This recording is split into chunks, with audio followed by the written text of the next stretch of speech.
Un saludo de estudiantes del portal de matemáticas. Comenzamos un año nuevo y con la preparación que te ofrecemos para el examen de admisión. Hoy vamos a comenzar en un tema muy sencillo, pero elemental y fundamental para el desarrollo de las matemáticas.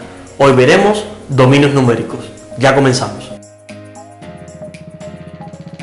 Bueno, si vamos a hablar de dominios numéricos, primero tenemos que dejar claros algunos conceptos, como es el concepto de conjunto.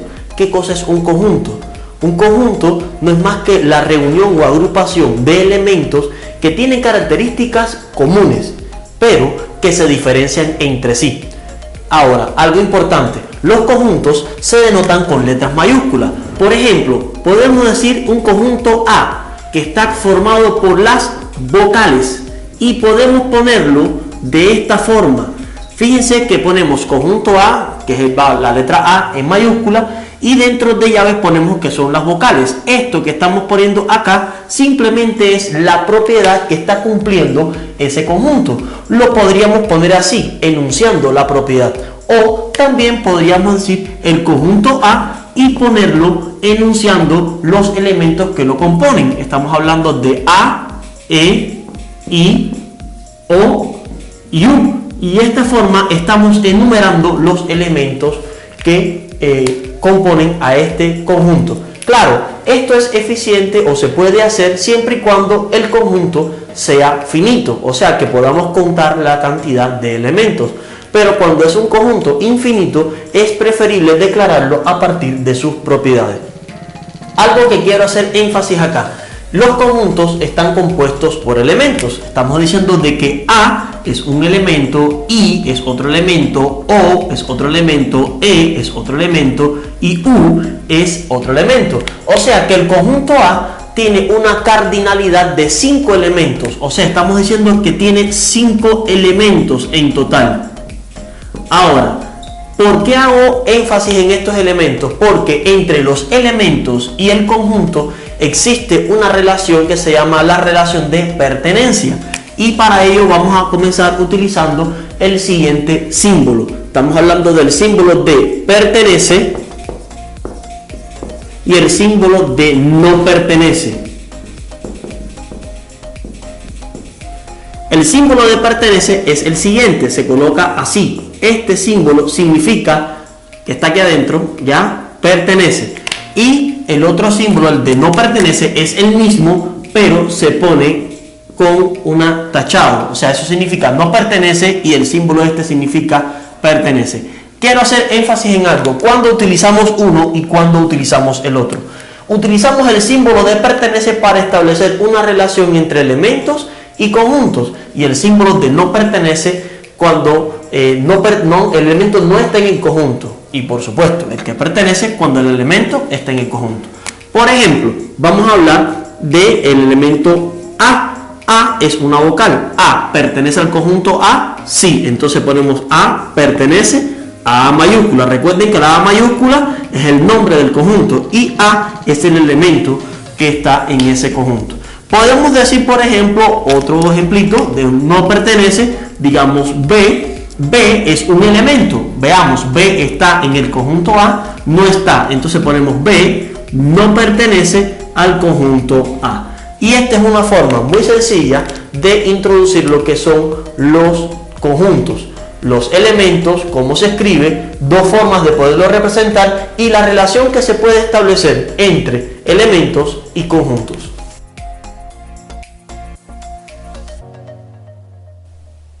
Hoy comenzaremos el estudio de los dominios numéricos, un tema muy interesante e importante para futuras unidades que vamos a estudiar. Para comenzar los dominios numéricos vamos a comenzar por el conjunto de los números naturales, que es el dominio numérico más básico. Ahora, ¿cuáles son los números naturales? Los números naturales son los que nos permiten contar objetos o cosas. Su símbolo es una n, como la que tenemos acá. Ahora, ¿cuáles son los números que nos permiten contar objetos o cosas? Evidentemente comienza desde 1, 2, 3, 4, 5, 6, 7, 8 y así de forma infinita hacia la parte positiva, números positivos y que cuentan objetos de manera entera. ¿Ya? ¿Qué nos permite este conjunto? Contar elementos o cosas, como son las camisas que tenemos, la cantidad de estudiantes que hay en un aula. No podríamos contar con los números naturales, por ejemplo, partes de algo decimal, o sea, estamos hablando de la mitad de una barra de chocolate o algo así por el estilo. Pero eso lo vamos a ver más adelante. Ahora, cada uno de estos números, el 1, el 2, el 3, el 4, el 1000, el 1.000.000, por ejemplo, son números naturales y cada uno de ellos es un elemento que compone al conjunto numérico de los naturales. Ya que estamos hablando de elementos y conjuntos, vamos a establecer la primera relación que se establece entre elemento y conjunto. ¿Cuál es esa relación? Simplemente es ver si un elemento pertenece a un conjunto o no pertenece, o sea, si forma parte o no forma parte. Por ejemplo, el 3, este símbolo que tiene acá se llama pertenece, 3 pertenece a los naturales y vamos a utilizar el símbolo de pertenece cuando el elemento que tenemos acá forma parte de este conjunto y como podemos ver el 3 también, o sea, es parte de este conjunto, entonces se utiliza el símbolo de pertenece. Profe, solamente el 3, no, podríamos utilizar cualquier número que nos permita contar objetos o cosas. Por ejemplo, si utilizáramos el 200, 200 nos permite contar objetos, son 200 camisas, 200 animales, 200 reses, etc. Entonces 200 pertenece a los números naturales, se utilizaría este símbolo que está acá. Ojo, solamente se utiliza este símbolo cuando es una relación entre elemento y conjunto. ¿Y cuándo utilizaríamos o cómo haríamos cuando un elemento no pertenece o no forma parte de un conjunto? Pues simplemente vamos a utilizar este símbolo que significa no pertenece. Fíjense que es el mismo símbolo pero tachado, que significa que no pertenece. ¿Y cuándo lo vamos a utilizar? Cuando el elemento que tenemos acá no forma parte del conjunto. Menos 4 no es un número natural, por tanto y más no pertenece. Y esto lo podemos decir porque el menos 4 no nos permite contar objetos o cosas.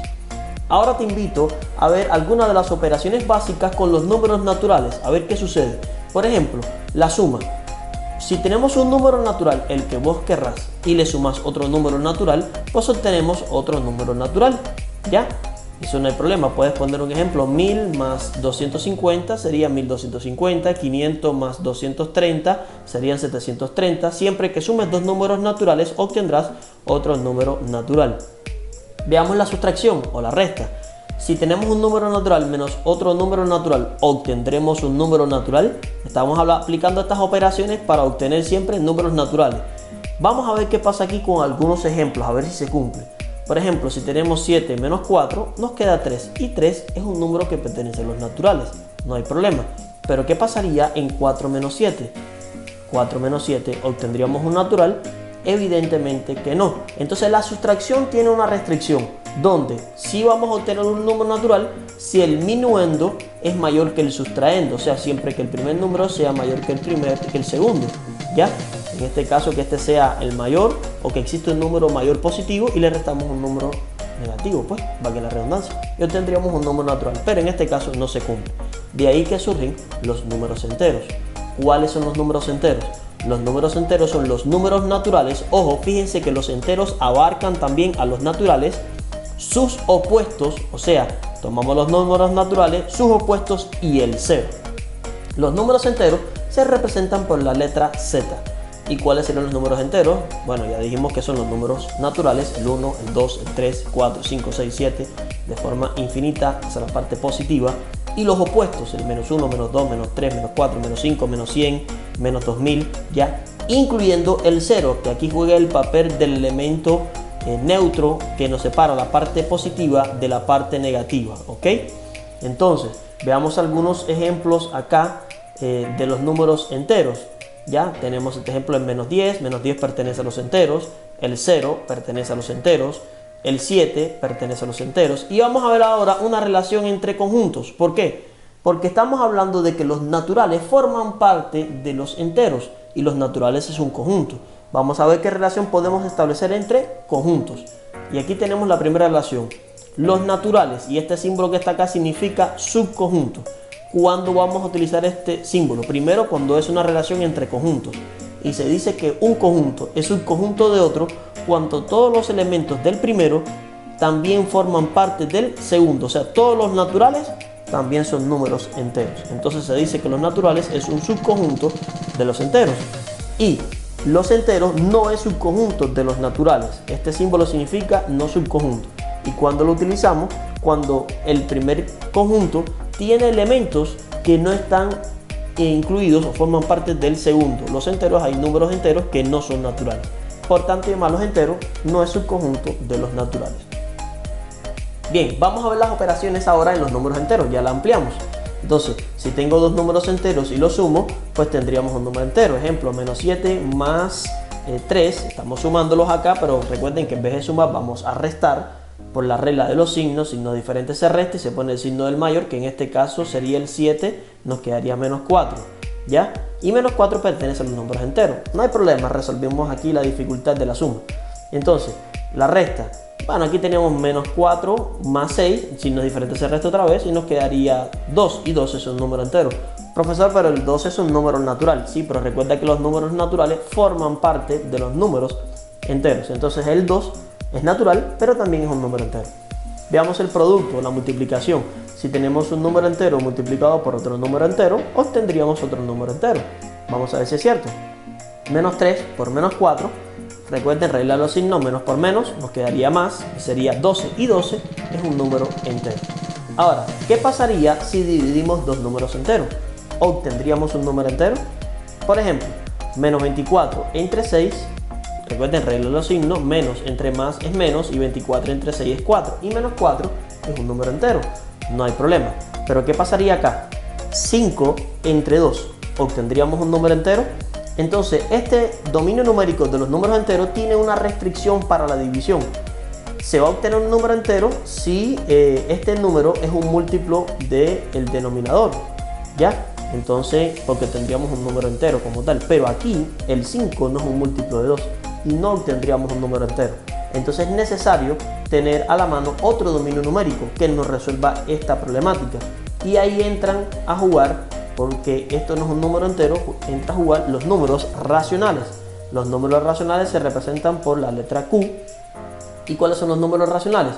Profe, ¿qué es esto? Te explico. Los números racionales es la división, fíjense bien que es lo que tuvimos acá, la división de dos números enteros. O sea, A es un número que es entero y B es un número entero también, ¿ya? Claro, B tiene que ser diferente de 0 porque la división entre 0 no está establecida. Importante, los números racionales se pueden representar como fraccionarios o números o fracciones o expresiones decimales finitas o infinitas periódicas. Vamos a ver algunos ejemplos. Por ejemplo, menos 11 sobre 4. El menos 11 es un número entero, el 4 es un número entero, está expresado como una fracción, por tanto es un número racional. Vamos a ver otro ejemplo. Menos 1,5. Menos 1,5 es una expresión decimal finita. ¿A qué se le llama expresión decimal finita? Es una expresión decimal pero que tiene un fin en la parte de las cifras decimales. El último número es 5. Entonces es una expresión decimal finita. Por otro ejemplo, podría ser 2.75, 4.820, ¿ya? Entonces son expresiones decimales finitas. Y eso pertenece a los números racionales. Profe, ¿cómo usted sabe que este número es racional? Simple, porque menos 1,5 resulta de la división de menos 3 entre 2. Y menos 3 es un número entero, 2 es un número entero. Por tanto, además, si dividimos dos números enteros, estamos hablando de un número racional, ¿ya?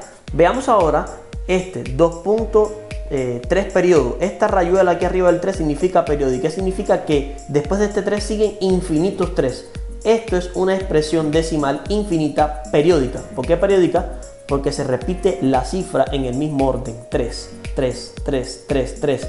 Profe, ¿y cómo usted sabe que esto es un número racional? Bueno, recuerden que los números racionales es la división de dos números enteros, ¿verdad? Veamos ahora. 7 entre 3, 7 es un número entero, 3 es un número entero y la división es un número racional. Y recuerden que si efectuamos esto y lo vamos a la calculadora, 7 entre 3 nos queda 2,3333333, infinitamente se repite el 3. Entonces, como el periodo es 3, entonces se pone 2,3 periodo 3, ¿ok?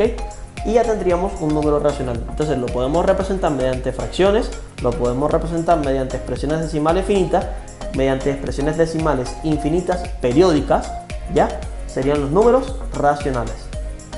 Ahora, vamos a ver nuevamente la relación, o vamos a ver algunos ejemplos. Menos 4 entre 2, obtenemos menos 2. ¿Ya? Profe, eso es un número entero, es cierto. Pero fíjate que menos 4 entre 2 estamos dividiendo dos números enteros y la división de números enteros se considera un número racional. Entonces, si menos 4 entre 2 obtenemos menos 2, eso implica que menos 2 es un número entero, pero menos 2 también es un número racional. ¿Qué implica esto? Que los enteros es un subconjunto de los números racionales. Los enteros, subconjunto de los racionales. Veamos otro ejemplo.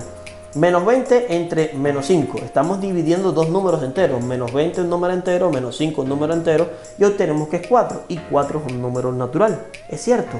Pero recuerden que menos 20 entre menos 5 estamos dividiendo dos números enteros, lo que lo convierte en un número racional. Por tanto, el 4 es un número natural, pero el 4 también es un número racional. Entonces 4 es natural, pero también es racional. Entonces los naturales es un subconjunto también de los números racionales. Entonces naturales, subconjunto de los racionales. De aquí que podemos llegar a la conclusión que los naturales es un subconjunto de los enteros, ya porque los naturales están dentro de los enteros, y los enteros es un subconjunto de los números racionales. Vamos a representarlo de una forma gráfica. Tenemos los números enteros, que son los que nos permiten contar objetos o cosas. Pero los enteros están dentro, es un subconjunto de los números, disculpen, los números naturales, es un subconjunto de los números enteros, ¿ya? Porque los enteros son los naturales y sus opuestos. Y los racionales es el conjunto que los absorbe a todo ello. Entonces los naturales es subconjunto de los racionales, los enteros es subconjunto de los racionales. Pero tengo una pregunta, ¿qué pasaría con esta expresión? Raíz cuadrada de 2. Si efectuamos este cálculo y lo llevamos a la calculadora, valga la redundancia, obtenemos que la raíz cuadrada de 2 es 1,41, 42, 13, 5, 62 y sigue de forma infinita sin repetirse los números en el mismo orden, lo que nos permite decir que esta es una expresión decimal, ¿ya? Pero es una expresión decimal infinita, no periódica, porque los dígitos o las cifras no se repiten en el mismo orden y sigue de forma infinita el número, al igual que el número pi. El número pi es 3,14, 15, 92, 6, 54 y de forma infinita. Entonces esta es otra expresión decimal infinita, no periódica. Euler es otro ejemplo. Euler es una constante, pero que es igual a 2,78, 82, 81, 8, 28 y sigue de forma infinita. Y es no periódica porque no se repiten los dígitos en el mismo orden. Entonces tenemos un problema, porque los números racionales abarcan hasta las expresiones decimales infinitas periódicas, pero estas no son no periódicas. Necesitamos otro dominio numérico y ahí es donde surgen los números irracionales, que se representan con la letra I. ¿Cuáles son los números irracionales? Son aquellos números que lo podemos representar como expresiones decimales infinitas no periódicas. Ejemplo, raíz cuadrada de 2 pertenece a los irracionales, pi pertenece a los irracionales, Euler pertenece a los irracionales, raíz cuadrada de 3 pertenece a los irracionales, raíz cuadrada de 7 pertenece a los irracionales. Podemos ver algo muy interesante. Como estas son expresiones decimales infinitas no periódicas, no se relacionan con los racionales, no es un subconjunto. Entonces los irracionales no es subconjunto de los racionales y también los racionales no es subconjunto de los irracionales. Entonces aquí tenemos lo siguiente. Teníamos hasta aquí el gráfico. Teníamos los naturales que es subconjunto de los enteros también es subconjunto de los racionales, ¿ya? Y tenemos los irracionales por acá que no se relacionan con ninguno de ellos. O sea, los irracionales no es subconjunto de ninguno de estos conjuntos que tenemos acá. Y para unir estos, para tener un solo conjunto que adquiera y no tengamos un dominio numérico aislado, surgen los números reales que se representan con la letra R. ¿Y qué son los números reales? Es la unión de los números racionales y los números irracionales. Matemáticamente se expresa como R es igual a los racionales, o sea Q, este símbolo que significa unión con los irracionales, ¿ya? Entonces, ¿qué nos quedaba? Aquí teníamos los naturales, subconjunto de los enteros, subconjunto de los racionales, los irracionales por acá solitos y ahora los reales los abarca a todos ellos. O sea que un número natural es un número real, un número entero es un número real, un número racional es un número real, un número irracional es un número real. Llegamos a la conclusión entonces que los naturales es un subconjunto de los enteros, pero los enteros también es un subconjunto de los racionales y los racionales es un subconjunto de los reales, ¿ya? Y los irracionales es subconjunto de los reales. Entonces hasta aquí tenemos los dominios numéricos. Existe un dominio numérico que se llama los complejos, que más adelante estarás estudiándolo en la universidad, que da respuesta a otra problemática de las operaciones, ¿ya?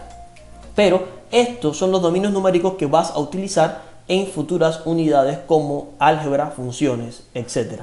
Nos vemos en un próximo video.